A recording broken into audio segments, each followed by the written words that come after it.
Halo, selamat sore Bapak Ibu semua. Oke, kita mulai webinarnya. Hari ini market ISG turun ya Bapak Ibu. Eh, Penurunan ini kurang lebih karena memang minggu ini itu adalah minggu-minggu yang krusial untuk investor asing. Saya coba join dulu ya.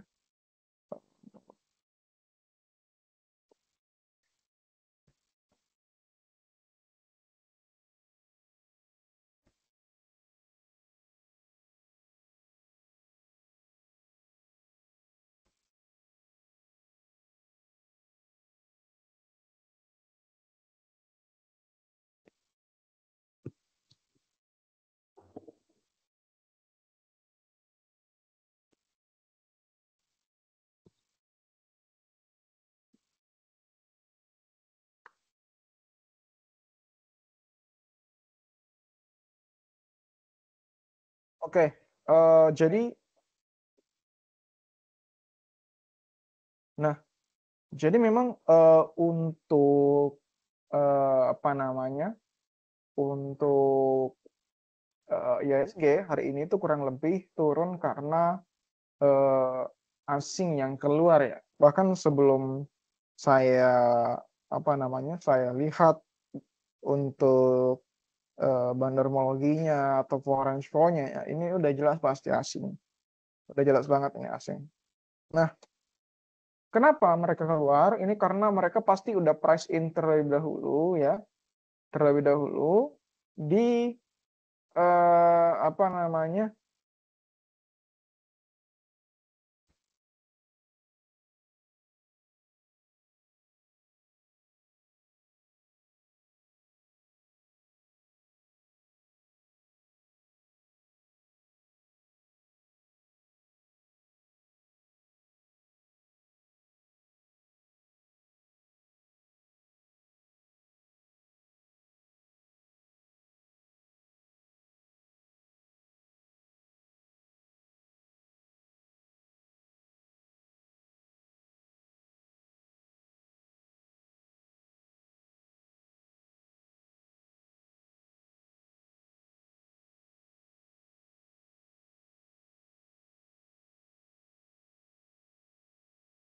Nah, eh oke.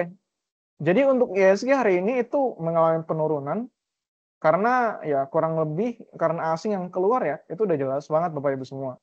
Jadi asing ini merespon terlebih dahulu apa namanya eh, data ketenagakerjaan Amerika gitu. Data ketenagakerjaan Amerika yang dirilis tadi malam gitu. Tadi malam itu keluar kalau tenaga kerja tenaga pekerja ya, ketenaga kerjaan di US itu ternyata secara data itu bagus gitu. Kok kalau bagus kenapa buruk buat market? Nah, jadi market itu mengharapkan penurunan suku bunga Bapak Ibu, mengharapkan penurunan suku bunga di bulan Maret nanti gitu. Kalau andaikan pasar tenaga kerja ternyata kondisinya itu bagus di US, maka berarti tidak ada alasan buat The Fed untuk menurunkan dulu nih suku bunganya gitu. Jadi karena tujuan The Fed itu mau menurunkan inflasi terlebih dahulu gitu. Fokus menurunkan inflasi terlebih dahulu.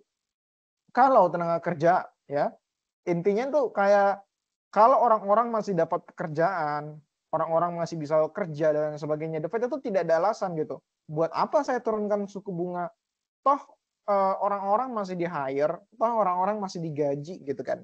Istilahnya seperti itu, bahasa simpelnya seperti itu. Nah, tadi malam itu datanya bagus. ADP employment itu mengalami peningkatan, yang artinya sektor swasta itu di US itu bagus.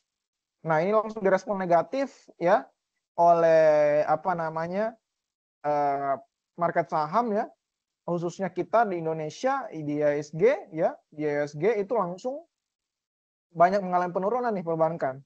Jadi udah price in terlebih dahulu nih untuk diperbankan ya asing itu. Sebentar malam ada lagi ya, yaitu tingkat pengangguran awal, klaim awal ya. Dan besok ada lagi tingkat rasio pengangguran ya, tingkat rasio pengangguran. Nah, kalau sebenarnya yang kita harapkan itu adalah data-data daripada ketenagakerjaan itu adalah menunjukkan aktivitas yang lesu, ya, aktivitas yang lesu atau hasilnya itu menunjukkan bahwa oh ini ekonomi lagi lesu nih gitu. Nah kalau ekonomi lagi lesu, maka The Fed itu akan punya alasan nih buat menurunkan suku bunga. Kalau suku bunga turun, maka berarti bagus nih untuk IHSG kita, gitu. Bukan hanya IHSG kita, tapi pasar saham secara general, gitu. Nah, akan tetapi ternyata data tadi malam itu bagus, dan kalau bagus ya seperti yang saya bilang di awal, tidak ada alasan gitu buat diturunkan suku bunga. Nah, cuma saya pengen highlight nih Bapak Ibu. Di sini di share screen saya ada buka ya salah satu postingan dari Jeff Park ya, Jeff Park. Dia itu bilang gitu kemarin. Dia bilang this brings me to my second point gitu. I have shared before that Trump first goal ya atau tujuan utama Trump itu adalah untuk menurunkan 10 years rate atau suku bunga 10 tahun gitu. Atau ya bunga 10 tahunan lah gitu. Alasannya apa? Ini karena alasan pribadi Bapak Ibu gitu. Alasan pribadi. Memang ini sekedar teori, tapi ternyata ini telah dikonfirmasi nih oleh Bloomberg melalui White House atau apa namanya? Gedung Putih ya di Amerika. Jadi ini udah dikonfirmasi sama Bloomberg. Ternyata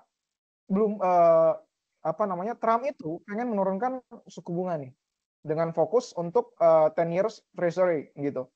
Nah, kenapa? Karena di sini dia itu fokus untuk real estate-nya Bapak Ibu. Jadi uangnya Trump itu mayoritas pertama itu di real estate, kedua itu di saham ya, di saham, tapi katanya dia udah nggak nambah kepemilikan lagi. Terus ketiga dia ada kepemilikan lagi di kripto gitu baru-baru ini. Dan si Trump ini karena mayoritas kekayaannya di real estate ya, di real estate ini, maka dia pengen nih suku bunga 10 tahun untuk jangka panjang itu turun. Karena housing market atau apa namanya pasar rumah itu ya di US itu sangat bergantung dengan suku bunga jangka panjang, bukan suku bunga jangka pendek yang The Fed itu ya. Sebenarnya bisa bergantung juga, tapi suku bunga yang biasanya kayak The Fed umumkan itu untuk jangka pendek tuh, untuk jangka pendek. Dan Trump itu kemarin sempat bilang nih, sempat kritik gitu untuk Jerome Powell, telah gagal untuk mengendalikan inflasi sampai suku bunga harus ditahan lama lah gitu, istilahnya seperti itu. Nah,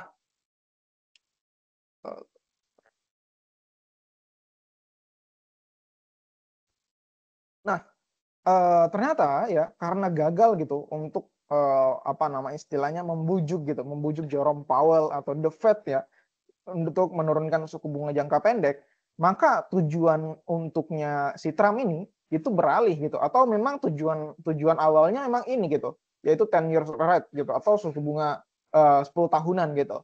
Nah, jadi dia sadar bahwa kita tidak bisa nih untuk membujuk The Fed gitu atau memberikan efeknya gitu, efek sebagai presiden kepada The Fed yang independen alias tidak bisa diganggu gugat gitu, baik itu oleh presiden dan siapa semua. Nah, jadi tujuannya itu adalah 10 years rate gitu. Nah, bagaimana caranya agar ini tuh bisa turun gitu, bisa turun. Maka si Trump ini dia akan kenakan tarif gitu. Tarif ini akan dia pakai untuk mencapai hal ini. Nah, bagaimana ini sebenarnya tarif ini bisa berdampak? Nah, ini nanti saya akan jelaskan karena panjang ininya penjelasannya Bapak Ibu. Nah, secara lebih detailnya nanti mungkin di event offline kita di tanggal 8 Februari saya akan jelaskan terkait tarif itu juga. Kalau Bapak Ibu pengen tahu terkait dampaknya ke Indonesia, ke IHSG dan sebagainya, saya akan jelaskan nanti. Tapi intinya Trump itu terobsesi untuk menurunkan suku bunga gitu. Jadi bisa dibilang bahwa ya gini, masuk akalnya itu seperti ini Bapak Ibu. Trump menang sebagai presiden ya, ini kan periode terakhirnya. Dia nggak bisa dia nggak bisa menjabat lagi nih setelah ini gitu. Pasti dia juga punya alasan pribadi tuh untuk selama 5 tahun ke depan ya goals-nya harus tercapai. Selain goals-nya mungkin sebagai presiden dan sebagainya ya lain hal lah. tapi dia punya goals pribadi juga selama 5 tahun ini. Karena dia cuma punya waktu 5 tahun gitu. Karena Bapak Ibu, negara kapitalis, orang-orangnya juga kapitalis, pemimpinnya juga pasti kapitalis. Apalagi kita berbicara dengan Trump yang memang bisnismen gitu, yang otaknya itu memang didasari atau sudah disetting dari awal itu sebagai kapitalis gitu. Nah, dia sebagai presiden juga itu bukan mengabdi kepada negara gitu, tidak gitu. Itu ada alasan pribadi di baliknya pasti. Sebagai kapitalis ya, pemikiran kapitalis pasti dia akan memanfaatkan jabatannya untuk mencapai hal-hal tertentu gitu. Selain daripada pencapaian di pemerintahan, dia juga punya hal pribadi gitu. Dan ternyata ini telah dikonfirmasi oleh Bloomberg ya, salah satu orang dari Bloomberg dari White House ya, itu Trump ingin menurunkan suku bunga. Bagaimana dampaknya untuk IHSG kita gitu? Itu yang kita pengen cari tahu. Bagaimana untuk dampaknya ke IHSG kita? Nah, kalau suku bunga ya, suku bunga 10 tahun itu turun ya, maka ya bukan hanya US yang akan merasakan dampaknya. Bukan hanya housing market US atau pasar perumahan di US yang akan merasakan dampaknya. Tapi juga kita gitu. IHSG dan emerging market secara keseluruhan gitu. Kenapa bisa seperti itu? Karena itu akan sangat membajiri likuiditas di dalam market, Bapak Ibu. Bapak Ibu ingat waktu crash 2008 ya, crash 2008, housing market itu sangat berpengaruh ya terhadap kondisi keseluruhan pasar finansial gitu. Ketika housing market jatuh ya, maka pasar finansial entah itu di Indonesia dimanapun itu mengalami penurunan gitu. Nah, maka housing market di US ya, ini spesifik di US ya, housing market di US itu sangat berdampak juga terhadap finansial, pasar finansial di negara emerging market seperti Indonesia gitu. Nah, Trump tujuan awalnya atau tujuan akhirnya sebenarnya adalah membuat dolar itu melemah gitu. Membuat dolar itu melemah. Saya kasih saya kasih postingan ini. Bagus banget ini postingannya dari Jeff Park. Teorinya bagus banget. Ini karena saya juga pernah baca soalnya. Mana nih? Oke.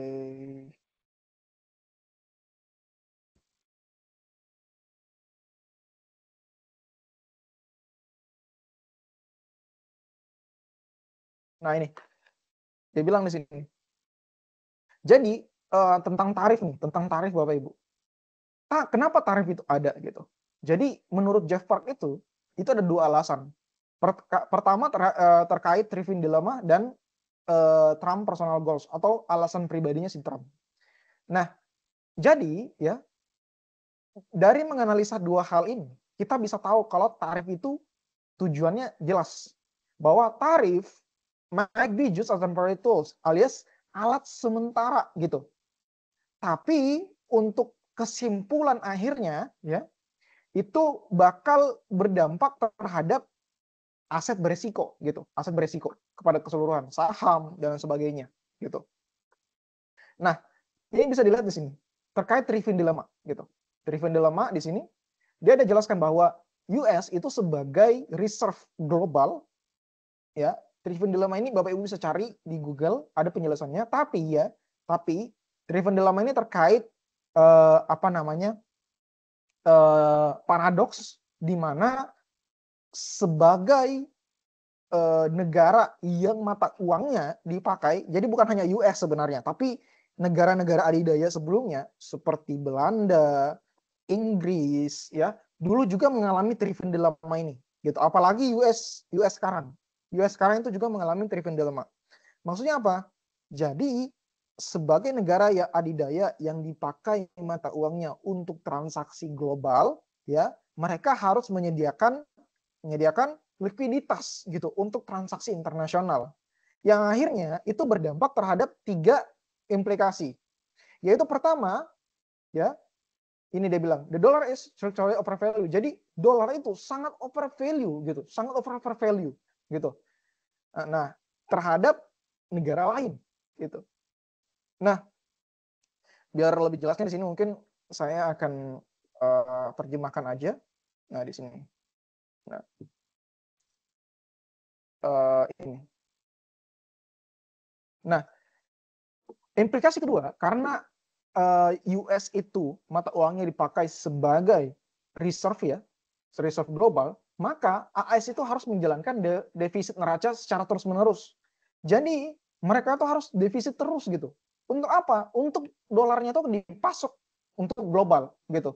Agar global ini bisa punya lebih banyak dolar gitu. Lebih banyak dolar untuk dipakai perdagangan internasional gitu. Jadi US ini dipaksa untuk terus defisit perdagangannya. Dan tadi malam itu defisitnya naik lagi gitu. Tarif perdagangan Tarif perdagangan neraca perdagangannya kembali defisit lagi gitu. Itu harus defisit neraca terus gitu. Karena mata uangnya dipakai gitu. Nah, oleh karena itu ya karena dua hal tadi, itu US itu bisa meminjam secara terus-menerus dengan harga yang lebih murah daripada seharusnya gitu. Artinya apa? US itu akhirnya karena ini juga itu mereka bisa nih cetak uang dengan alasan obligasi dan lain sebagainya gitu. Dengan dasar obligasi dan sebagainya. Nah, dengan tarif ini mereka nanti bisa hilangkan implikasi nomor 1 dan 2, yaitu dolar tidak menjadi overvalue alias dolar itu jadi murah, dan kedua, mereka tidak perlu defisit perdagangan lagi gitu. Mereka tidak perlu defisit perdagangan lagi. Tapi yang ketiga, dengan tarif ya, mereka tetap bisa pinjam uang terus-menerus dengan harga yang lebih murah gitu. Nah, jadi dengan tarif ini adalah sebenarnya awet awalnya si Trump ini gitu. Nah, gitu. Dia dijelaskan lagi. Nah, kenali bahwa tarif ini seringkali merupakan alat negosiasi sementara untuk mencapai suatu tujuan. Tapi memang Bapak Ibu, kalau di sini dibilang tujuan utamanya adalah untuk mencari kesepakatan multilateral guna melemahkan dolar yang pada dasarnya adalah Plaza Accord 2.0. Gitu. Jadi di sini dia ada jelas bilang di sini. Jadi AS itu secara eksplisit nih menetapkan bahwa negara-negara harus mengurangi cadangan dolar mereka gitu. Nah, jadi negara-negara ini harus mengurangi cadangan dolar mereka. Dengan seperti itu dolar itu bisa melemah gitu. Dolar itu bisa melemah. Kenapa dolar itu harus melemah gitu? Karena kalau dolar melemah Bapak Ibu, maka ekonomi US itu justru bisa membaik gitu. Justru bisa membaik. Dan kalau seperti itu, maka inflasi 10 tahunan ya yang Trump targetin tadi itu bisa turun. Inflasi suku bunga Trump yang pengen dia turunin tadi itu bisa turun gitu. Nah,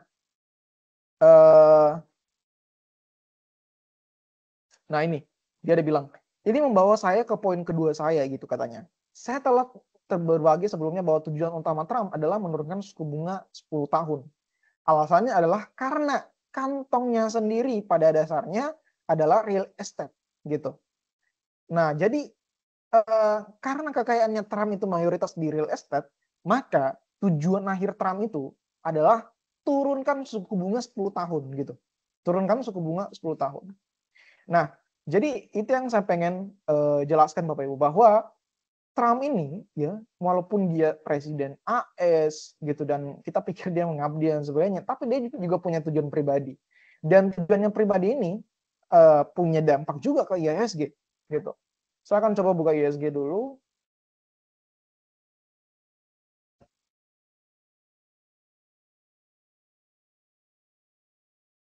Saya pernah bilang bahwa IHSG kita itu akan ketahan setidaknya 2 kuartal. Setidaknya 2 kuartal di bawah MA 200. Itu di bulan November saya bilangnya. Nah, kenapa saya bilang seperti itu? Karena memang saya udah lihat bahwa ada kemungkinan bahwa kita itu masih akan kuantitatif tightening di 2025. Setidaknya awal 2025 sampai pertengahannya gitu. Jadi bukan tanpa alasan saya bilang di bawah MA 200 possibility-nya. Nah, dan ternyata ya kemarin itu memang benar nih untuk IHSG ya, Compose. untuk ISG kita itu betul ketahan di bawah EMA 200 nih. Ketahan di bawah EMA 200. Dan kita bisa dari sini ya, ternyata memang betul ya, kemungkinan besar kita ketahan di EMA 200 sampai quantitative tightening itu diakhiri oleh the Fed. Nah, kalau kita melihat data ketenagakerjaan yang bagus dan sebagainya, quantitative tightening ini kemungkinan masih akan berlanjut Bapak Ibu gitu. Masih akan berlanjut. Dan ini sudah direspon oleh asing, makanya mereka banyak keluar mungkin hari ini dari IHSG kita. Dan kalau Bapak Ibu lihat IHSG kita itu sebenarnya sudah ada bentuk divergence ya. Maksudnya apa? Jadi indikator-indikator itu udah pada naik, yaitu artinya apa? Mayoritas investor sebenarnya di pasar itu sudah excited nih bahwa kayaknya sudah bisa naik nih IHSG. Tapi ternyata asing itu berpikiran lain karena data ekonomi, data ini ketenagakerjaan yang keluar. Mereka pikir bahwa di bulan Maret itu suku bunga akan kembali ditahan, dan itu memang suku bunga menjadi perhatian kita gitu. Nah, terus arah IHSG kalau andaikan Trump berhasil mencapai tujuannya gimana? Saya sangat-sangat yakin kalau suku bunga 10 tahun untuk US itu mengalami penurunan, itu kita IHSG akan dibanjiri likuiditas gitu. Akan dibanjiri likuiditas dari asing. Asing akan banyak yang masuk gitu. Karena apa? Karena dolar itu menjadi murah istilahnya. Dolar menjadi murah gitu. Nah, dolar tadi yang banyak di negara-negara lain itu kembali ke US. Dan ketika kembali nanti ke US dan suku bunga sudah diturunkan ya, maka itu akan beredar kembali lagi gitu, dan akan masuk ke pasar-pasar, bursa-bursa global lagi. Akan begitu terus alurnya sebenarnya Bapak Ibu. Cuma pasti kita akan merasakan dulu kenaikannya gitu. Jadi jangan sampai Bapak Ibu nanti kalau andaikan itu sebenarnya terjadi ya, tujuan Trump itu bisa tercapai, jangan sampai Bapak Ibu ketinggalan gitu. Karena itu likuiditas global itu sangat-sangat akan terdampak nantinya. Karena kenapa? M2 money supply juga US itu mengalami peningkatan gitu, alias money supply-nya US itu mengalami peningkatan. Jadi tidak menutup kemungkinan kita juga akan terdampak. Dan secara jangka pendek gimana nih untuk IHSG? Itu kan yang jadi pertanyaan. Saya rasa IHSG kita masih ada kemungkinan untuk turun setidaknya seminggu ini, apalagi kalau andaikan data ekonomi sebentar malam dan besok terkait NFP dan sebagainya itu mengalami data yang bagus gitu. Jadi untuk saat ini kalau data ketenagakerjaan di US itu bagus, maka itu berarti buruk untuk market. Kalau data ketenagakerjaan buruk, maka itu berarti bagus untuk market. Nah, kira-kira kurang lebih seperti itu. Simpelnya seperti itu Bapak Ibu. Jadi sebentar malam saya akan pantau dan akan update kepada Bapak Ibu semua. Dan tanggal 8 Februari nanti saya akan jelaskan kira-kira bagaimana nanti untuk IHSG di sepanjang Februari dan Maret nanti gitu. Sepanjang Februari dan Maret nanti. Nah, karena base case kalau andaikan kita sudah seperti ini, kita akan naik itu justru di bulan April menjelang Mei gitu, menjelang Mei. Kenapa? Karena kalau andaikan ternyata bulan Maret itu ditahan suku bunganya, maka besar kemungkinan bulan Mei nanti itu akan sudah diturunkan lagi suku bunga. Penurunan pertama di bulan Mei gitu. Kalau bulan Maret ditahan. Tapi kalau bulan Maret nanti ternyata suku bunga diturunkan oleh The Fed, quantitative tightening berarti sudah mulai akan di stop gitu kan. Sebenarnya quantitative tightening waktu penurunan suku bunga di bulan September kemarin dan sepanjang akhir tahun 2025 itu tuh pasar sudah menganggap bahwa quantitative tightening itu berakhir gitu. Nah, buat Bapak Ibu yang belum tahu quantitative tightening itu apa, singkatnya itu adalah ini itu istilah untuk menggambarkan The Fed itu, Bank Sentral US, itu sedang berusaha untuk menjaga dolar jangan beredar gitu. Jadi aturan itu suku bunga ditinggikan dan sebagainya gitu kan. Nah, itu adalah quantitative tightening. Nah, quantitative easing adalah istilah untuk di mana bank sentralnya Amerika itu membuat kebijakan-kebijakan yang membuat dolar itu gampang beredar atau banyak beredar di pasar gitu. Kalau dolar banyak beredar, maka risk aset gitu seperti saham gitu kan di US ataupun di Indonesia itu pasti akan mengalami kenaikan karena ada likuiditas gitu. Nah, setidaknya itu pandangan saya untuk ISG kita. Ya, jadi kalau andaikan ya bulan Maret ini quantitative tightening tidak stop, maka ISG kita belum akan ada tanda-tanda dia akan tembus EMA 200-nya. Tapi kalau ternyata quantitative tightening ini berhenti di bulan Maret, gitu kan, di stop oleh The Fed di bulan Maret, maka kita bisa melihat kenaikan di bulan April dan Mei, gitu, kenaikan di bulan April dan Mei nantinya. Dan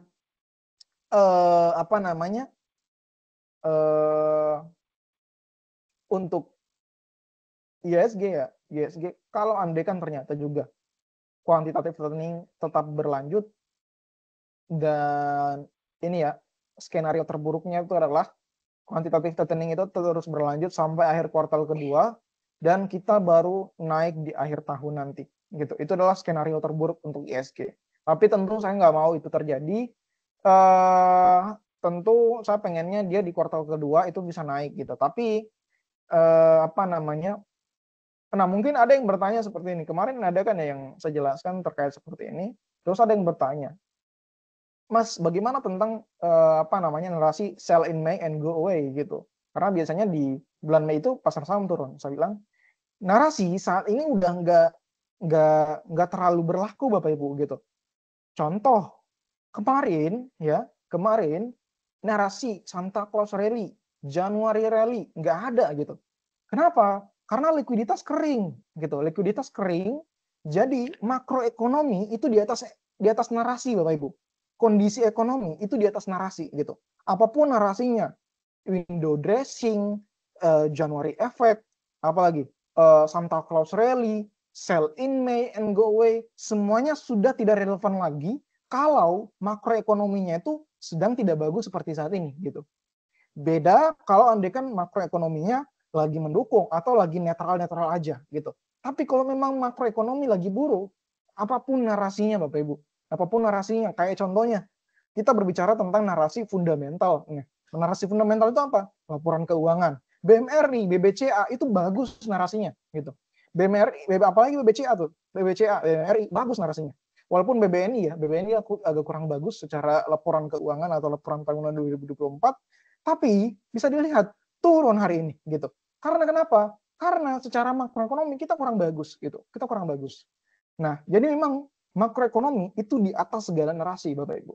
Kalau bagi saya gitu. Itu terserah Bapak Ibu mau percaya atau mau ikutin pendapat saya, tapi kita bisa lihat bagaimana market bereaksi. Kita bisa lihat bagaimana keadaan pasar saham kita hari ini gitu. Nah, karena itulah saya bilang bahwa tidak ada berlaku lagi. Bisa saja di bulan Mei dan sepanjang kuartal 2, kuartal 3 kita justru naik gitu. Kita justru naik. Dan kita kenaikan masifnya itu di kuartal keempat Bapak Ibu gitu. Di kuartal keempat 2025 gitu, menuju tahun 2026 juga gitu. Nah, kira-kira seperti itu. Nah, mungkin di tanggal 8 Februari nanti saya akan bahas terkait ini lebih dalam lagi gitu. Jadi buat Bapak Ibu yang hadir hari ini, saya harap bisa hadir juga di tanggal 8 Februari nanti di The Loft ya, Mandiri Sekuritas. Itu nanti saya akan bahas terkait di situ juga. Nah, intinya saya pandangannya seperti itu untuk ISG kita. Nah, mungkin sudah jam 4, saya akhiri. Kalau andaikan tidak ada yang bertanya, saya cukupkan. Saya beri waktu mungkin 2 menit atau 3 menit untuk yang bertanya. Silahkan untuk boleh open mic ataupun langsung diobrolin aja Bapak Ibu di chat, nggak apa-apa.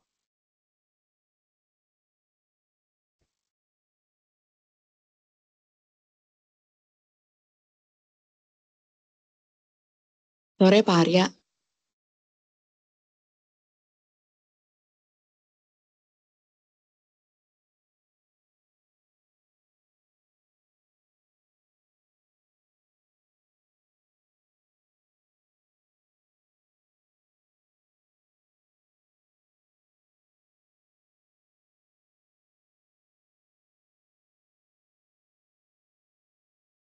Iya Bu, kenapa Bu? Bu Fardila? Ya, Pak Arya, kira-kira kalau BMRI masih bisa turun lagi ya, Pak?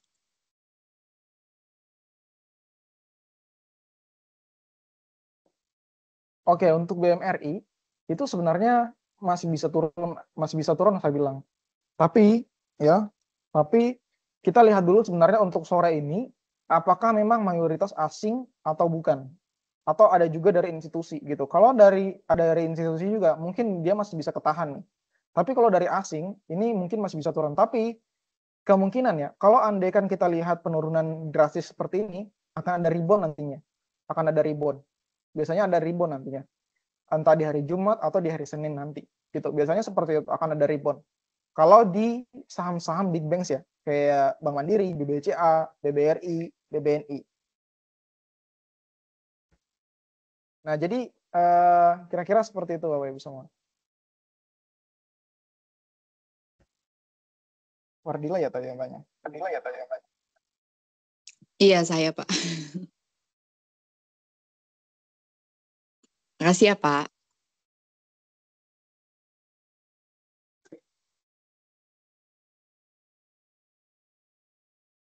Ya Bu, sama-sama Bu.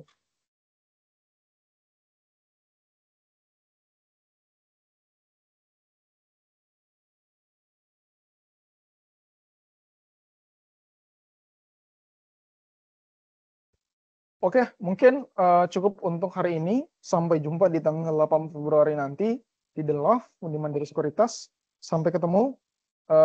Selamat sore Bapak Ibu semua. Mohon maaf kalau ada salah kata. Assalamualaikum warahmatullahi wabarakatuh. Sehat selalu, cuan selalu.